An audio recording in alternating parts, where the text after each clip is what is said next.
Okay, so itong mga rider na nakaakyat, nagko-consider pa sila kung aakyat. So hindi natin malaman kung magte-take 2, take 3, whatever. Or may daan din doon sa kabila kasi mas madali ron. Okay, so ito yung kanina, yung nabibidyo natin nung nagpapahinga ako sa sa lugar ni Kapre. Kaya pala sila nabibitin dito. Ito pala ang kondisyon. Okay lang yung liko eh. Ang problema, may tatamaan kang bato.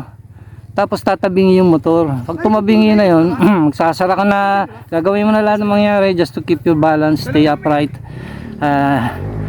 So yun yung nangyari sa akin. And then as soon as you get stuck in here, masyadong pulbos.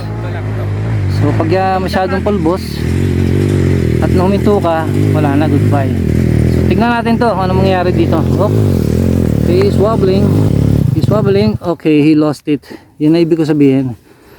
Dahil once na nagwobble ka ron, nagsara ka, lose traction ka na.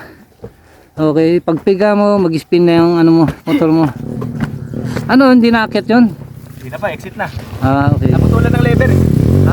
Aray ko. Ito, inakit niya. From where he fell, he stood up and he's falling down again. There you go. Kawawa.